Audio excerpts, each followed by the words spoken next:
Welcome to the world of science fiction stories, and don't forget to like, share and subscribe my channel. Enjoy the listening. Galactic Pet Test. Watch humans tame what aliens consider untamable. The training dome loomed above the students like the open jaws of a beast itself, towering, metallic, and humming with latent danger. Deep within the Galactic Academy's terraformed moon facility, the final exam was about to begin. For cadets from every corner of the galaxy, this was the culmination of years of grueling training.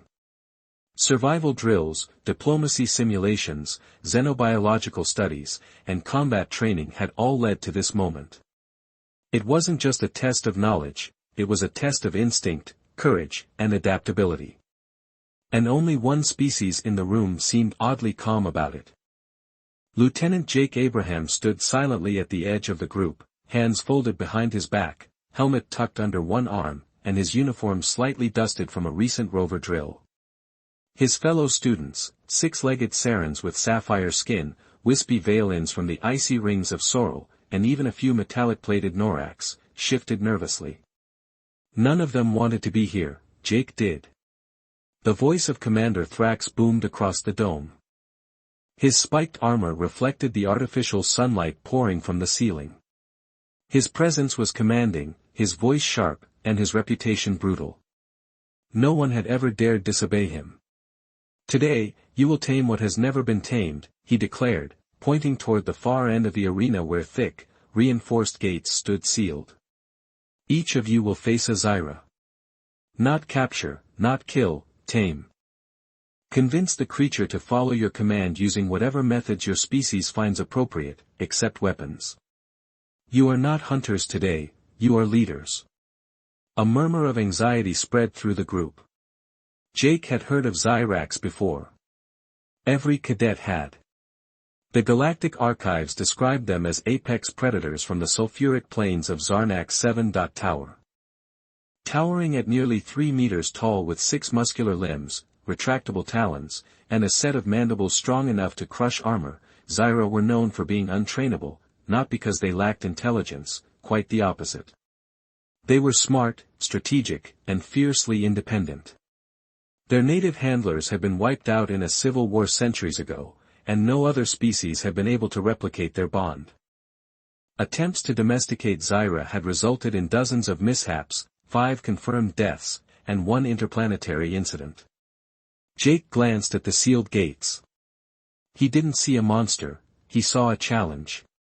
Commander Thrax continued, "Each of you will be assigned a unique beast. You may use available tools, study their behavior, and spend the next 24 hours with your assigned creature. Fail to make any connection, and you fail the exam. Engage in unnecessary aggression, and you will be disqualified. If your beast attacks, you may defend, but only non-lethally. You are warned." A bean cadet raised a trembling hand. "Commander, has anyone ever succeeded in taming one?" Bra smiled, "A rare and dangerous thing. No, but perhaps one of you will make history." The gates rumbled, a deep, metallic groan echoed through the dome as the locks disengaged one by one. The students braced themselves, shields and tranquilizer packs strapped to their belts. Jake didn't carry either, his only gear was a standard survival pack and a ration bar tucked in a side pouch. The first beast emerged. It was even more terrifying than the archives described. Its body was covered in dark crimson scales, armor-like in appearance yet flexible in movement. 2 primary eyes glowed amber, scanning the environment with eerie intelligence, while 4 secondary eyes flicked in every direction like living scanners. Its back legs were built for pouncing, the front for grabbing, tearing, or climbing. The Zyra stepped into the arena slowly, its nostrils flaring as it caught the scent of a dozen different alien species. The air turned thick with tension. One by one, the beasts were released, each herded into separate enclosures connected to the student bays. The students were to approach individually, select their moment, and initiate interaction. Jake was assigned the largest one. He walked toward his base slowly, pausing only to observe. The creature stood at the far end of the enclosure, curled around itself like a massive, breathing fortress. It wasn't sleeping, its gaze followed Jake with curious disdain, as if amused by his presence. The moment Jake entered the bay, the Zyra rose slightly, not to attack, but to assess. Jake stopped at a safe distance, sat down cross-legged on the ground, and did nothing. Minutes passed, then an hour. Other students began deploying their species-specific tactics. An anorak activated a sonic harmonizer designed to simulate the Zyra mating calls. It failed. The creature roared, smashing the emitter to pieces. Askarion constructed a quick laser lattice to trap the beast and train it by limiting movement. The creature used its tail to destroy the lattice in a single swipe. Jake remained still. He studied its movements, its breathing patterns, the way it blinked, and the subtle shifts in body posture when someone came close. He took mental notes, occasionally sketching symbols on the dusty ground with his finger, not for the creature's sake, but to map its reactions. Every flick of its tail, every grunt, every twitch of its ear ridges, he memorized them. He could see the difference between aggression and curiosity. The Zyra didn't charge him. That was important. If it wanted to harm him, it already would have. Instead, it was testing his intent. When the Zyra yawned, revealing rows of teeth capable of splitting rock, Jake didn't flinch. Instead, he unwrapped his ration bar, broke off a piece, and gently tossed it halfway between himself and the beast. The Zyra tilted its head, its nostrils flared again. It stepped forward cautiously, talons tapping the ground with surgical precision, then it sniffed the ration piece, pawed it, and consumed it with one swift bite. Jake broke off another piece and placed it closer to himself. The Zyra inched forward again. From the observation deck above, Commander Thrax narrowed his eyes. He had seen thousands of cadets fail this exam. Not one had ever gotten a Zyra to willingly eat from their hand. Not one had dared sit so close without armor or a plan of escape. Jake remained calm. His eyes met the beast's, and for a brief second, something passed between them, not domination, not submission, but recognition, the kind only two creatures of instinct could share. The other cadet scoffed, one muttered, "The humans, just sitting there. He's not even trying." But their beasts had already begun rejecting them, snarling at their approach, flinching from the electric prods, refusing to move when commanded. A few students grew frustrated. One Valen threw a sonic disc in frustration, and his Zyra responded by ramming the enclosure wall so hard the alarms blared. Jake didn't even blink. As night fell over the dome, the artificial lighting dimmed, simulating a sunset. Most students retreated to their rest quarters, defeated or nursing wounds. Jake stayed. He didn't sleep. He let the Zyra circle him, once, twice, even brushing past his shoulder. He remained relaxed, breathing in rhythm with the beast. By dawn, when the second phase of the exam would begin, Jake still hadn't said a word. But the Zyra was sitting beside him, watching, waiting, not as a prisoner, but as a partner. The dome's artificial sun had just begun to rise again, its golden hue casting elongated shadows across the steel-plated floor.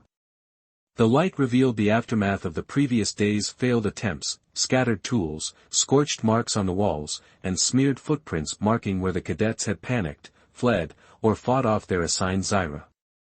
The tension in the air was now layered with exhaustion and growing despair. Commander Thrax paced the perimeter of the control deck above, arms behind his back, his gaze cold and unmoving as he surveyed the student bays. Below, the cadets gathered in silence, bruised and humbled. Most had barely slept. Some bore the scars of failed contact, shredded uniforms, bandaged arms, and stiff postures betraying the injuries sustained from glancing blows or aggressive warnings from the beasts they were meant to tame. Cadet Rilvac, a Norax known for his precision and tactical mindset, was the first to make a second attempt. His armor, reinforced with kinetic disperse, hummed with energy as he approached his beast's enclosure. The Zyra, a sleek, gray-scaled female with two jagged scars along her flank, stood completely still. Her amber eyes narrowed as Rilvac entered the space. He raised his hand, holding a projection cube that displayed a holographic sequence of commands, each programmed in ancient Zarnak signaling patterns believed to be compatible with the Zyra's neurobehavioral pathways. "Observe," he declared to those watching, particularly to Commander Thrax. "This interface will trigger a preconditioned response, compliance through recognition." He activated the cube. A soft pulse of light radiated through the enclosure. The holograms formed intricate symbols, rotating in slow spirals. For a moment, the Zyra did not react. Then, her ears flattened, her muscles tensed, and with a sudden burst of movement, she lunged forward, not at the cube, but at Rilvac. He barely had time to dive aside as her claws slashed through the air, narrowly missing his chest. The cube shattered on the ground, and the creature roared. Rilvac scrambled backward, armor plates dented and pride wounded. She responded, but irrationally, he mumbled, retreating toward the exit. She responded appropriately, Thrax said dryly through the intercom. "You treated her like a machine." Next was Cadet Visari, a villain whose kind prided themselves on harmonic resonance communication, a kind of sound-based emotional bonding. She stood near her Zyra, a dark purple male with a jagged horn curling from the center of his forehead. She began humming a haunting melody that filled the air with vibrations attuned to mammalian nervous systems. The Zyra growled lowly, his tail flicking. The melody shifted, trying to emulate calmness, then affection, then subservience. The creature responded by slamming his foreleg, producing a sound wave that fractured the arena tiles. Visari staggered, her equilibrium disrupted, and fell to one knee. Her hum wavered. The Zyra advanced 2 steps before she was pulled out by the emergency safety barrier, trembling, her face pale with shock. Other cadets exchanged glances, nervous and increasingly uncertain. The aliens had entered this exam with confidence, relying on their civilization's ancient wisdom and interspecies protocols. But these creatures defied tradition, resisted calculation, and ignored all expected behaviors. Every method that had worked elsewhere was failing now. Meanwhile, Jake Abraham remained seated at the edge of his enclosure, just beyond his Zyra's immediate reach. The beast he had started calling Red in his head, due to the deep crimson hue of its scales, lay coiled nearby, not in a defensive position, not aggressive, just watchful. Red had not moved to attack, nor to retreat. When Jake shifted positions or unwrapped a ration bar, the creature's eyes tracked his every move, but never with the sharpness of predatory intent. Jake noted every movement. He had spent most of the night studying the beast's breathing rhythm, the way its ear ridges tilted slightly when exposed to certain frequencies, the almost imperceptible swaying of its tail whenever nearby cadets shouted or groaned. There was intelligence behind those eyes, no doubt. He knew Red wasn't just tolerating him, Red was testing him, still deciding what he was, a threat, a curiosity, or something else. Commander Thrax's voice echoed again, Phase 2 has begun. You may now attempt guided interaction. Use your instincts, use your knowledge, impress me. Cadet Shovak, a towering scar ion with translucent blue skin and luminescent veins, strode toward his enclosure carrying a containment sphere. It projected a pulse field meant to gently restrict the creature's movements. He activated it immediately upon entry. The dome shimmered around the beast. The Zyra, a stocky female with broken teeth and a jagged tail, responded not with fear, but with fury. She rammed the containment field once, twice, then a third time. On the 4th impact, the field destabilized. Sparks flew. Shovak took a step back. The creature pounced. The emergency override activated just in time, pulling Shovak into a shielded alcove as the beast clawed furiously at the barrier. His breathing was shallow, his face drenched in sweat. This was not supposed to happen, he gasped. From above, Thrax exhaled, you keep trying to control them. They cannot be forced. One by one, the failures mounted. Some cadets attempted food offerings, others used scent decoys or simulated pheromones. Each attempt ended with growls, shattered tools, or close calls. Fear began to settle into their bones like cold poison. No cadet had managed to even approach the level of non-aggression Jake had already achieved. And yet, he hadn't used any technology. He hadn't issued commands. He hadn't touched the creature once. By midday, a silence settled over the dome. Most students sat near their enclosures, defeated, their confidence shattered. Commander Thrax addressed them all. You misunderstand the purpose of this test. It is not about dominance. It is not about science. It is about awareness, about reading what is not said, feeling what is not visible.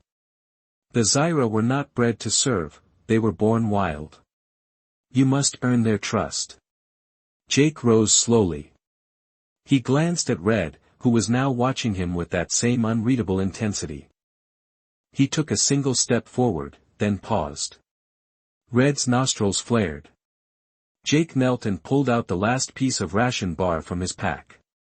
He placed it gently on the ground in front of him and waited. Not a sound came from him, he didn't move. The gesture was quiet but deliberate. Red tilted his head and let out a low, rumbling noise, a deep, purr-like vibration that rolled through the ground. Then, carefully, the creature stood, padded forward, and sniffed the food. Instead of eating it immediately, he looked at Jake. A moment passed. Then, Red took the food in his mouth and stepped back without growling, without posturing. Commander Thrax froze mid-step in the observation deck. Mark this moment, he whispered to his aide. This is the first sign of a bond. The aide, stunned, simply nodded. The other cadets had stopped to watch. No one spoke. No one dared interfere. Jake, still seated, allowed himself the smallest smile. He didn't reach for Red, he didn't speak, he simply met the creature's eyes again and held his gaze, not as master to subject, not as student to specimen, but as one sentient being to another. For the first time, the Zyra did not look like a beast. He looked like a companion waiting for a reason to believe. Jake remained motionless, even as the quiet hum of the training dome's climate system shifted, adjusting the temperature to simulate midday on a temperate, Earth-like world. His eyes, calm and unblinking, followed Red's every subtle movement as the creature paced a small arc in the enclosure. Red's claws clicked faintly on the metallic surface, tail swaying in measured rhythm, the sound echoing through the empty silence that surrounded them. Jake wasn't nervous, he didn't need to be. What had started as observation was slowly becoming communication. He slowly opened his pack and retrieved a compact data slate, not to log data, but to use its reflective surface. He held it at an angle, allowing Red to see his own reflection. At first, the beast merely tilted his head, uncertain. Then, after a moment, he crept closer and sniffed the screen. Jake rotated it gently. Red's pupils dilated slightly, not in aggression, but curiosity. This wasn't prey. This wasn't a threat. This was something new. Red let out a quiet huff and pulled back, circling again. But this time, his posture had changed. He wasn't guarding territory, he was engaging with a puzzle. Jake tucked the slate away and reached for his canteen.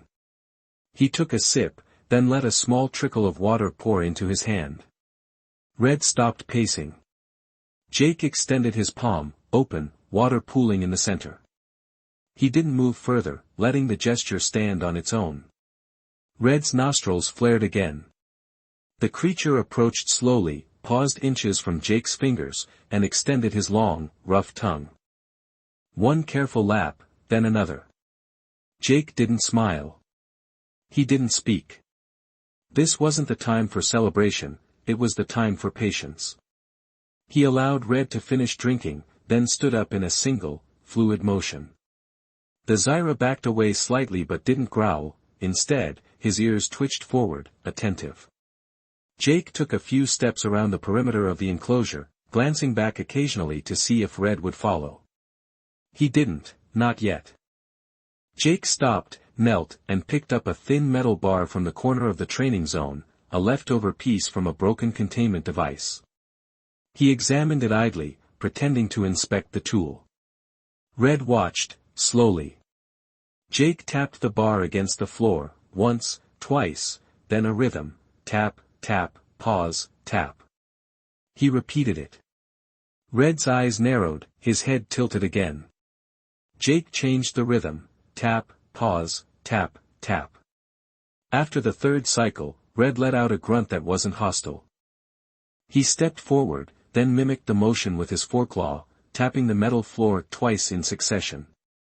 Jake nodded once, keeping his movements deliberate and relaxed. He sat again, tapped the same pattern, and waited. Red tapped again, slightly different this time, but it was an answer. The language was crude, but it was a beginning. From the viewing station above, Commander Thrax stood rigid, arms folded, watching without a word. The aide beside him, a junior officer with silver skin and 3 blinking ocular implants, finally broke the silence. "Sir, the human appears to be establishing basic rhythmic interaction." Thrax didn't turn his head. "He's not establishing interaction, he's mirroring the creature's curiosity. He's letting the beast come to him." Below, other cadets had abandoned their efforts entirely.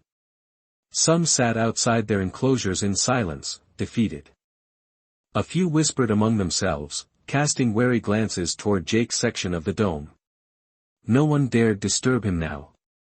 Whatever he was doing, it had crossed the boundary between improbable and impossible. As the training schedule shifted into its afternoon phase, the lights inside the enclosure dimmed slightly to simulate an approaching dusk. Jake took this as his opportunity to begin the next step, not control, but cooperation. He retrieved a small sensor module from his side pouch, typically used to measure terrain vibrations during drills, but he had repurposed it as a simple feedback device. He placed it on the ground, walked a few meters away, and dropped another one. He activated both. With each step Red took, the sensors blinked in a sequence responding to the creature's weight and pace. Jake didn't react immediately, he let Red study the blinking lights on his own. After a few minutes, Red began to step intentionally onto the pads, watching the lights react. When one pad blinked green, Red stepped back and tried the other. Jake crouched nearby and whispered, not to command, but to offer affirmation. "Good, very good." Red flicked his tail but didn't move away. Instead, he moved closer to Jake and lowered his massive head.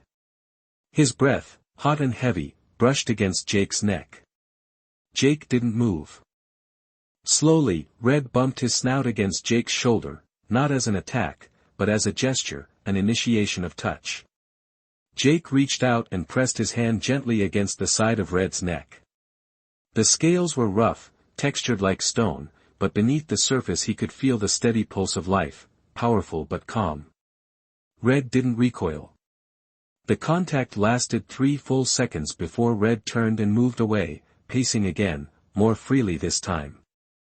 Jake stood and walked slowly beside him, not chasing, not leading, just matching his pace. When Red turned, Jake turned, when Red paused, Jake paused. This was not training, it was partnership, and it had to be earned in silence. Hours passed. No alarms sounded in his section. No safety fields activated. No trauma drones needed to be dispatched. The dome's monitors showed a stable pattern of movement and no signs of distress from either human or beast.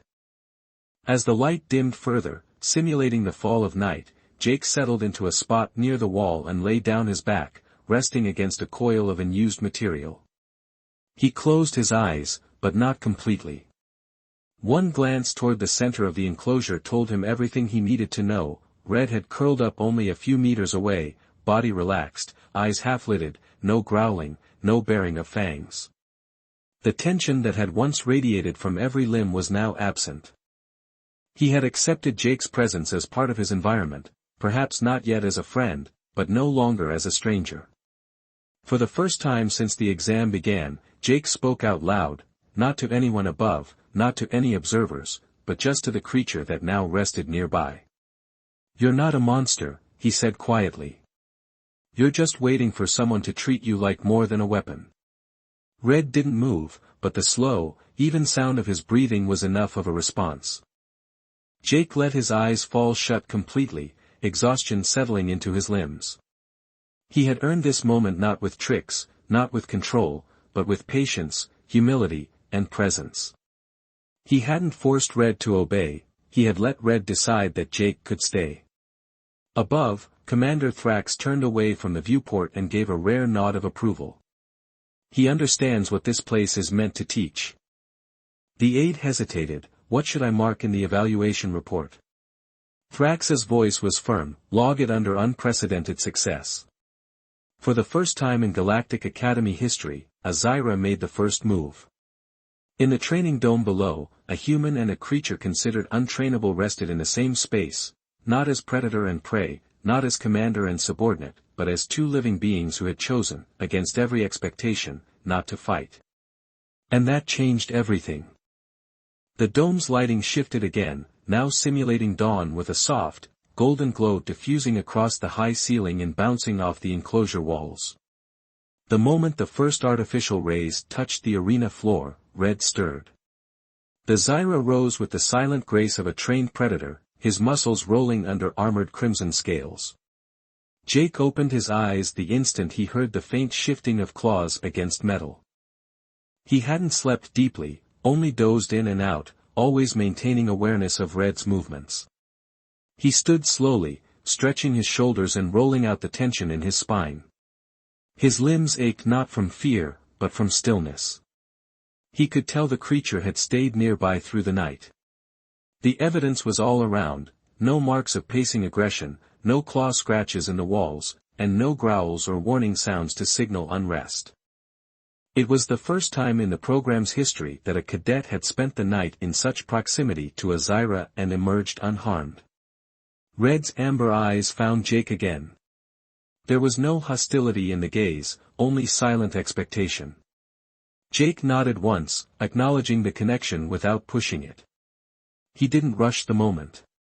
Every step he took now had to respect the fragile bond forming between them. A chime echoed through the dome, and the massive side gates to the primary arena hissed open, signaling the transition to the exam's final stage. Today, each cadet would be required to guide his assigned Zyra through the challenge circuit, a timed obstacle course designed to simulate real-world chaos, collapsing terrain, sensory overload, environmental hazards, and sudden redirection. It wasn't just a test of obedience, it was a test of synchronicity under pressure. Cadets gathered at the central entrance with renewed nervousness. Most had failed to earn even a sliver of cooperation from their beasts, a few had been assigned replacement challenges involving simulated drones due to injury. The air was heavy with silence, except for the occasional mechanical grinding of the gate machinery and the soft hum of surveillance drones repositioning above. Jake approached his gate without speaking to the others. The moment he stepped into the wide-open starting platform, Red followed voluntarily, without a single prod or command. The two moved side by side, the difference in their species, size, and origin now overshadowed by their unity of motion. Commander Thrax stood behind the observation glass, arms folded tightly over his armored chest. He didn't speak, not yet, he was watching, waiting. The challenge circuit loomed ahead. Massive rock platforms shifted above simulated lava flows. Turrets embedded in the walls spat bursts of harmless but disorienting plasma flashes. Elevating platforms jerked without warning, and segments of the floor crumbled under pressure sensors. The circuit was not designed for success, it was designed to expose failure under duress. Jake and Red paused at the threshold. A robotic voice announced their entrance, candidate, Lieutenant Jake Abraham. Species, human. Assigned unit, Zyra, male, unnamed. Status, active. Course start, initiate. A loud klaxon sounded, and the countdown began. Jake took a deep breath and stepped forward. Red moved with him immediately, staying just behind and to the right, mirroring his stride. The first obstacle was a narrow platform that shifted as weight pressed onto it. Jake ran ahead, testing its stability. When the platform swayed, he shifted his balance. Red responded instinctively, moving only when Jake had reached the other side. The Zyra leaped across the unstable structure with a single, powerful motion, landing beside Jake without breaking stride. Next came a sudden gust of wind, engineered to simulate hurricane-force blasts common on low-atmosphere exoplanets. Jake crouched and wrapped one arm around a support bar. He looked back. Red had dropped low to the ground, flattening his massive body and curling his tail around one of the protruding floor bolts. When the wind stopped, both rose again, unaffected. In the observation deck, a technician leaned toward Thrax. "Sir, they're adjusting to each other's pace in real time." Thrax gave no reply, his eyes were locked on the human and the beast. The next phase unleashed a barrage of sound, high-frequency noise intended to disorient, confuse, and provoke panic. Several other Zyra and earlier attempts had turned violent or fled the circuit entirely at this stage. Jake winced as the vibrations hit his ears, but he didn't panic. He closed his eyes for a moment and exhaled slowly through his nose, controlling his reaction. Red jerked his head at first, startled by the intensity, but when he saw Jake remain still, the creature crouched low again, ears pressed flat against his skull, his tail wrapped lightly around Jake's calf, not tightly enough to restrain, but to anchor himself. Jake felt the connection. He pressed forward, navigating the maze of noise emitters. He avoided the most intense pulses using the narrow passages between barriers. Red followed closely, now adapting to his lead. When Jake ducked, Red lowered himself. When Jake sprinted, Red surged ahead to flank him. They were no longer two separate competitors, they were functioning as a single unit. When the next hazard dropped, a simulated rock slide of foam boulders triggered by motion sensors, Jake didn't stop. He pointed upward, showing Red where the overhead netting could act as temporary cover. Red looked as if he understood and moved first, positioning himself beneath the netting with enough space for Jake to follow. Together, they crawled under the slide, the fake boulders bouncing off the netting just inches above their heads. They emerged on the final stretch. Ahead was a jump, a massive one, a chasm that required both speed and coordination. Jake sprinted forward and leapt. He cleared the gap and rolled on the other side, then turned instantly to look back. Red had paused, calculating. Jake raised his hand, not to signal a command, but to let the beast know he was watching. Red crouched, flexed his hind legs, and launched himself across. The Zyra landed with a forceful thud beside Jake, claws digging into the floor to stop the slide. The finish gate loomed just meters ahead. Jake didn't rush, he slowed to a walk. Red matched his pace. The moment they crossed the line, the arena lights flickered, and an announcement boomed through the speakers: "Course completed, record time, 0 collisions, 0 resistance, 0 aggression logged." For a moment, silence hung in the air. Then a sharp knock of approval echoed from above. Commander Thrax had struck the railing once, a sign of respect in his culture. Jake turned to Red, who stared at him with what could only be described as quiet pride, not because he had been forced through the circuit, but because he had chosen to run it with someone who had earned his trust. As Jake walked toward the exit corridor, Red followed closely behind. No restraints, no handler, just a human and a Zyra walking side by side. The debriefing chamber was unlike the harsh steel of the training dome. Polished obsidian walls absorbed light, creating a space that felt secluded and almost sacred. No windows, no sound from the outside, just silence and authority.